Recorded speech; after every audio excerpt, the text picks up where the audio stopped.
Program does not necessarily reflect the opinions and viewpoints of the staff and management of the station. Welcome to the wonderful world of seniors, the best of all worlds. You now have the time, resources, and ability to enjoy what you have worked for all your life. So let's explore the many possibilities available to seniors on Senior World Radio. Senior World Radio is your source for senior citizens-related topics, information, and entertainment. Now, here is your host of Senior World Radio, Glenn Howard.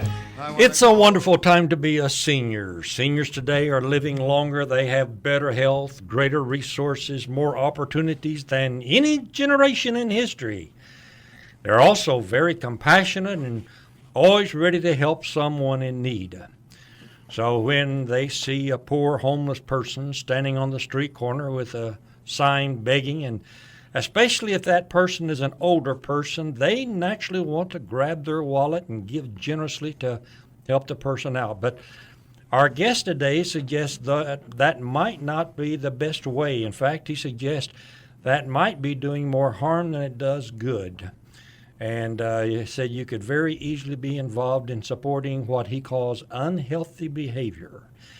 So I was just delighted to have Mr. Dan Straughan come in. Dan is the Executive Director of the Homeless Alliance. Dan, welcome to the show today. Thank you so much, Glenn. I'm glad to be here. Well, good to have you, and you're certainly dealing with an area that concerns all of us. I know particularly those of us who have a good Christian background remember the scripture where Jesus says, give to those that ask of you and don't turn them away. And so sometimes when somebody walks out begging, it's very hard to say no, and yet we wonder if helping or if giving helps or hurts or what goes on. So that's why I'm just so glad you're coming in today to kind of help clear some of this up and tell us a little bit about it. First of all, though, start out with what is the Homeless Alliance? Okay, so the Homeless Alliance is an Oklahoma City not-for-profit.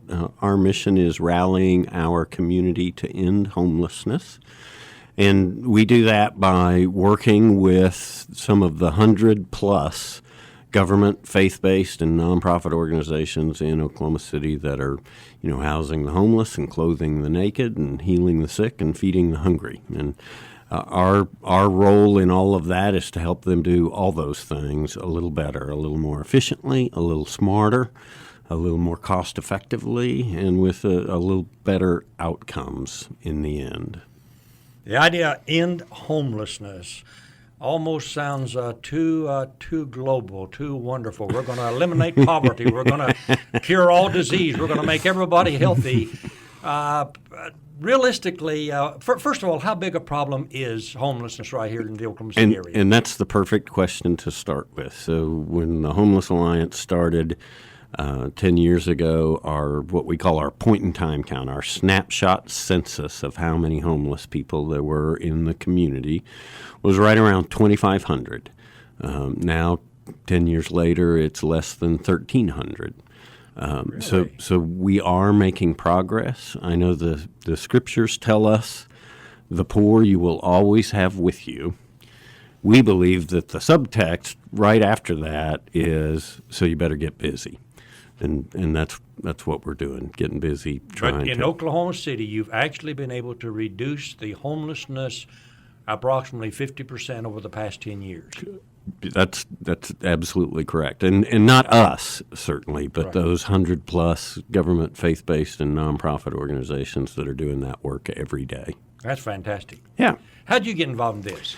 Well, it's kind of odd. I'm a banker by education and training and experience. I was the manager of the Federal Reserve Bank here in Oklahoma City, and having lunch at the Lunchbox Cafe down on Sheridan, a longtime Oklahoma City institution that's not there anymore, with some local business leaders.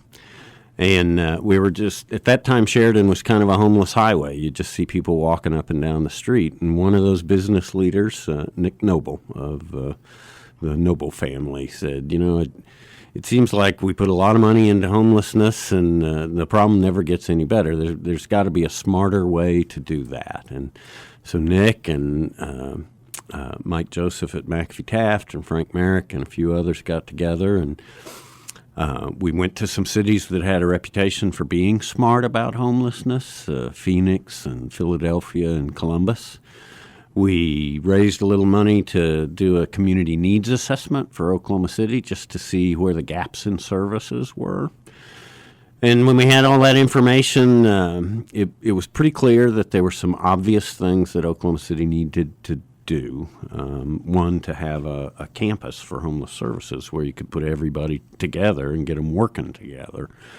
And it was also pretty clear that an ad hoc group of volunteers getting together once a month to jawbone about it wasn't going to be able to make those things happen. And so we incorporated the Homeless Alliance in 2004, and I left my job to be the first employee of the Homeless Alliance. And now, 10 years later, we have the Westtown Homeless Resources Campus that covers an entire city block. It's got a 17,000 square foot resource center with office space for professional staff from 20 government, faith-based, and nonprofit agencies. The VA is there. Catholic Charities is there, North Care, Red Rock, Hope Community Services. We have primary health care, kind of everything you need if you're in need of housing. The campus also has a 13,000 square foot day shelter that serves about 250 homeless people every day, breakfast and lunch and computers and showers, and a tiny little branch of the Metropolitan Library System. And then we're also building some housing on that campus too. Dan described for me a typical homeless person. I think most people, when they think of homeless, they tend to think about the old boy who is standing on a street corner with a homemade cardboard sign saying, "I'm homeless, anything helps." And many of them look like, 45 years old, pretty good health. And sometimes you're moved with compassion, want to help. Sometimes you really are kind of skeptical. Are they really homeless, or is this are they too lazy to get out and work? Yeah. Or what? Describe for me. Sure. What is the typical homeless person? Sure. And talk about those street people and your experiences with them. Yeah, and the folks you're talking about, Glenn, they kind of fit our stereotype of the homeless because they are so visible. But the truth of the matter is, in Oklahoma City, most homeless people are, by far the great majority, 80% of them, are frankly indistinguishable from you and me. If you saw them on the street, you would never guess. They're folks, for instance, at City Rescue Mission, our largest shelter in Oklahoma City, about 70% of the people that are staying at that homeless shelter have jobs. Something has happened to them to trip them over into homelessness. And with a little work and a little support and a little respite from a lot of bills, they can get back up on their own 2 feet. The kind of that stereotype of the homeless person, of an older, typically white guy, maybe talking to somebody who's not really there, or staggering under the influence of alcohol or other substances. That's a pretty low minority, less than 20% of our total homeless population. Although, because they have high barriers to housing, mental illness, substance abuse, medical conditions, they cost us the most, and they're the hardest for us to get housed and keep housed. We do have initiatives in Oklahoma City that are geared towards those folks. So Oklahoma City spends $28 million a year on homelessness, and half of those costs are coming from non-obvious providers. So it's not Salvation Army or City Rescue Mission or Jesus House or the Homeless Alliance. It's the police department, the fire department, IMSA, the ambulance service, local ERs and hospital stays, county jail.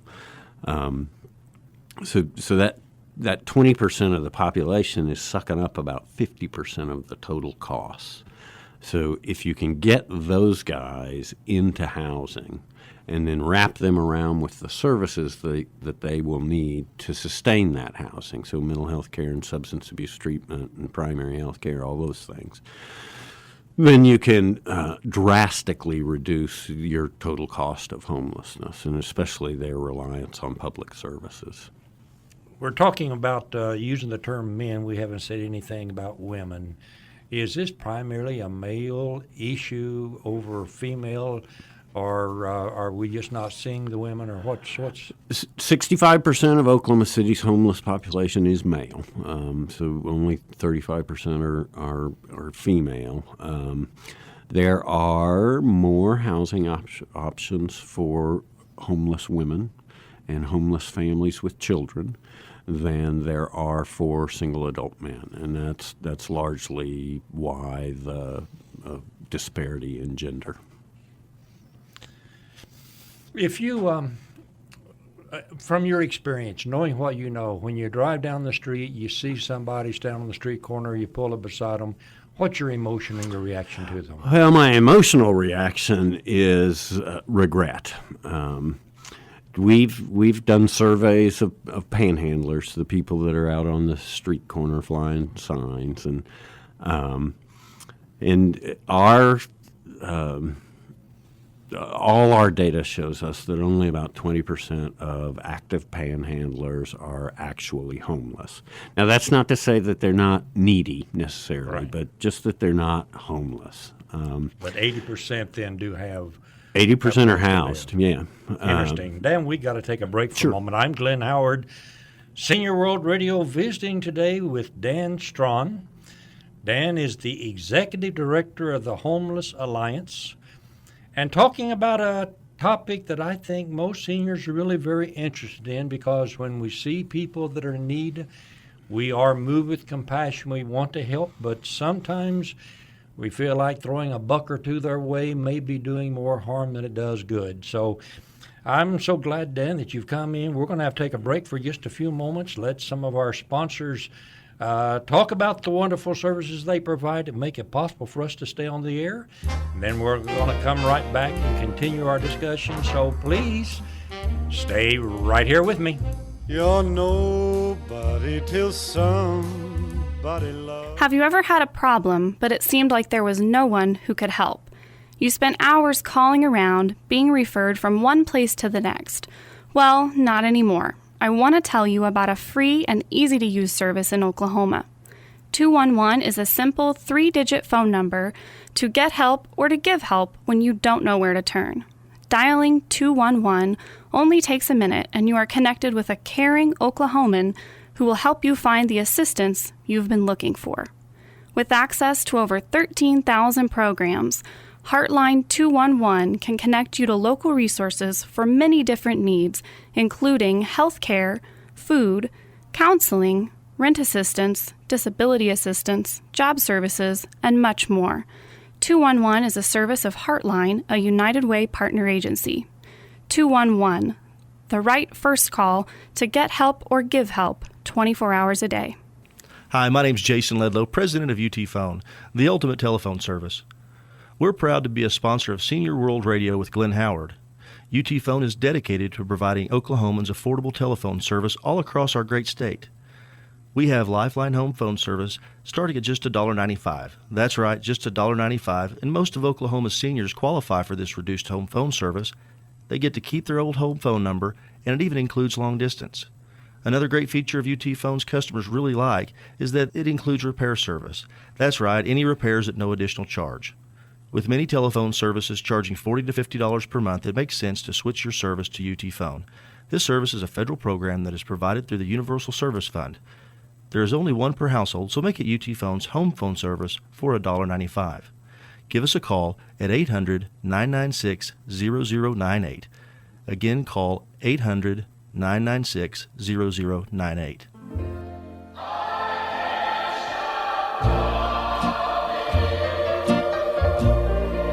I've made up my mind. Welcome back to Senior World Radio. I'm Glenn Howard. Today talking about a topic that is very interesting to me, and an expert who can really kind of explain some things and answer some questions for us, Mr. Dan Straughan. Dan is the executive director of the Homeless Alliance, an organization started out about 10 years ago with the goal of trying to end homelessness. And to my amazement, here in the Oklahoma City area, they've seen it cut almost in half over the last 10 years. That's a pretty good degree of success. And of course, all of us are very interested in trying to help, especially those who are really in need. I remember, Dan, I was in one of our Oklahoma City Housing Authority facilities here a while back, and they decided on Thanksgiving they were going to try to do something special for the homeless. So they prepared the regular turkey and dressing Thanksgiving dinner, and then they sent some people out into these wooded areas up here in northwest Oklahoma City and just started inviting anybody to come in and to have a Thanksgiving dinner. And they were astounded at how many people was living out there along the creek, in the trees, whatever, that were totally out of sight. I mean, these are not the panhandlers on the street corner. These are people that you don't see because they're too far removed from attention. But the thing that most surprised them was when they started talking to them to discover that over 50% of them were veterans. Oh, yeah. And that was just, quite a shock and a heartbreaker to them to see our veterans coming home and somehow falling through it. Is this simply substance abuse? Have they gotten in alcohol or drugs? And, you mentioned a while ago about mental illness. I want to come back and talk more about that in just a little bit. But sure. Talk about the veterans in the homeless situation. So about 17% of Oklahoma City's homeless population are vets. We have some relatively new and really effective programs to get those folks into housing. One of the challenges, though, is exactly what you're talking about. We call those folks that live in camps and under bridges and in out-of-the-way places like that unsheltered homeless. And A, they can be hard to find and access, and B, I mean, they're out there for a reason. We have 12 homeless shelters in Oklahoma City, and we have plenty of capacity for anybody that wants to go to a shelter. So for unsheltered homelessness, there's typically three reasons why folks aren't going to those shelters: serious mental illness, serious substance abuse, or they have a companion animal from which they will not be parted. And we see all three of those in our veterans population, and especially with the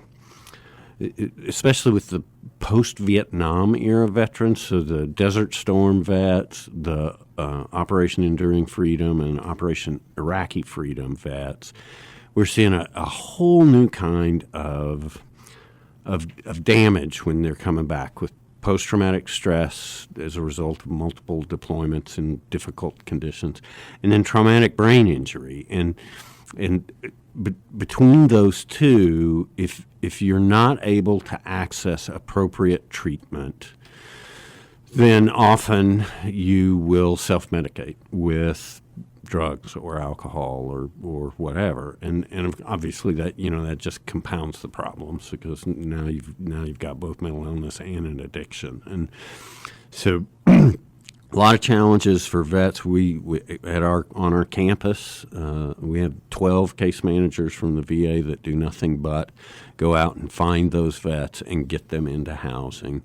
And then there's a relatively new program in Oklahoma City called Supportive Services for Veterans Families, and it provides housing assistance to vets and their families. And it's only a year old in Oklahoma City, but it's been really successful. So our number of homeless vets has really gone down in the last year and a half. We've still got plenty of work to do, but I think we're figuring out what works right. And I'll tell you, we have a homeless vet who comes down to West Town occasionally, and his name's Rick. I can't tell you his last name, but he's got both PTSD and traumatic brain injury. And one minute he's the nicest guy, he's got the best sense of humor. Oh my God, he's just funny and sweet, and 15 minutes later, he's threatening to blow up the place and kill his case manager because they stole his money or whatever. He's wildly erratic, and keeping him in services has been a real challenge. But those folks at the VA, I know the VA gets some bad press, but I'm telling you, those case managers work harder than anybody I've ever seen to keep people like Rick, can be a really scary guy, to do whatever it takes to get him housed and the treatment he needs. I know we don't like to spend a lot of money on these kind of programs, and it's hard sometimes to get a bigger piece of the budget.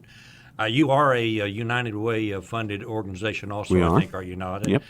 But if we don't provide benefits, then doesn't it fall back on the police and the fire department and others to actually pick up the tab? And Yeah. isn't the cost much greater that way than it would be to really Yeah. provide the kind of services that are needed? Yeah, absolutely.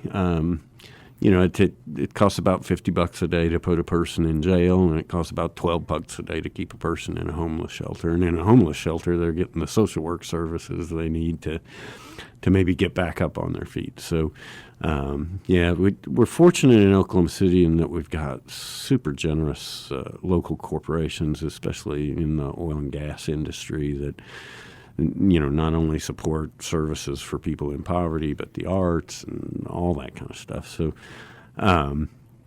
it's not cheap. It pays dividends in the long run when you can get people back on their own 2 feet and become contributing members to the society. But the truth of the matter is, there are some people with whom we work that aren't ever going to reach that level, and we're still money ahead to get them into housing so that they're not accessing those expensive public services all the time. I met a guy about a year ago during one of our annual censuses of the homeless, and the guy was unsheltered, and so I was doing his survey, and part of what we ask when we count homeless people is we can, it's not phrased this way, but the question is basically, if you were the king of homeless services in Oklahoma City, what would you do? And this fellow I was talking to began to weep, and he said to me, if you could just get mouthwash off the shelves, I think I'd be okay.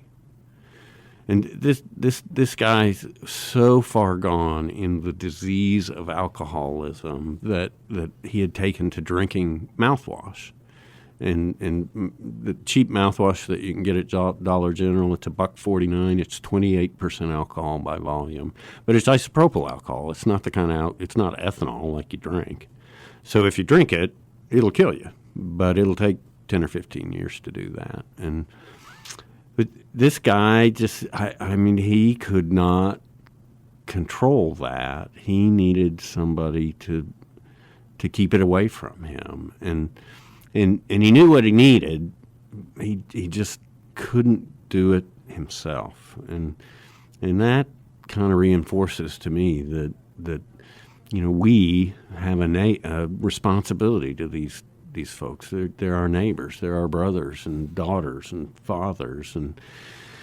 But you don't have any legal authority to do anything with them, do you? I mean, if they're making threats, police can pick them up and throw them in jail. And of course, like you say, cost a lot more. But if they are not interested in responding to any of the services you provide. You're absolutely right. Don't have a legal way to force anyone into treatment. What you have to do is ask every day, hey, Glenn, is today the day we put down the bottle? Let's talk about housing. And, 99 times Glenn's going to say, no, I'm happy being drunk all day. But that 100th time when you say, yeah, I think I'm ready, then we have to be there right then. Right.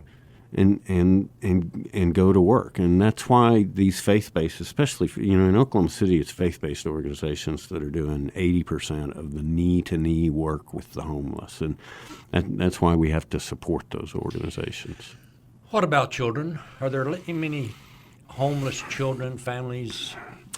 Yeah, for a time in the late 2005 to 2010, homeless families with children was our fastest growing demographic of the homeless population. And so the community got together and came up with some programs to address that demographic, particularly with some success. We have seen just this year, this summer, kind of a mini explosion in homeless families with children, and it's weirdly due to the tornado. So the tornado rolls through more a year and a half ago. A lot of people lose their housing. They move into rental housing in Oklahoma City, and kind of the low end of rental housing, those prices went up. And so families that were kind of just barely making it from one month to the next ended up over the course of the next 18 months losing their housing. And so we're just now seeing that ripple effect in the community, and we're with all of our partners trying to figure out what the best response to that is. It's interesting. It is very rare to see a family panhandling, and that's just one more sort of evidence of the fact that most panhandlers are not homeless. So if you want to help, rather than pass a buck or two to somebody down on a street corner, how do they do it? How do they do it? What's the best way to help you? Well, and you have several options. We, the Homeless Alliance, have a couple of programs. One's called Real Change Vouchers, and the vouchers come in books of 5. And on the front of each voucher are the addresses of City Rescue Mission and Salvation Army and our Westtown campus, and on the back is a bus route map to those 3. And on the end of the voucher, the end of the little ticket, is a bus ticket, and it'll get you from anywhere Metro Transit picks up to one of those shelters. And we've only got about 30 seconds left. How do people get those? Okay, they can go to our website. It's www.homelessalliance.org. Homelessalliance.org? That's correct. You got a phone number? It is area code 405-415-8410. Dan, this has been so interesting. I could do another 30 minutes with you because this is a topic that I think many of our people are interested in. Unfortunately, our clock has said it's time to quit. I've been visiting with Dan Straughan, the Executive Director of the Homeless Alliance. Dan, I appreciate you coming in, and I hope people, when they see somebody in the corner, instead of trying to ease their conscience with a buck or two, will get in touch with the Homeless Alliance and do something that is meaningful for people. We got to go. Good to visit with you. See you this same time next week. Until then, be kind to everybody you know, especially yourself. We'll see you next week. Bye-bye now. I'm on the top of the world looking down on creation, and the only explanation I can find is the love that I found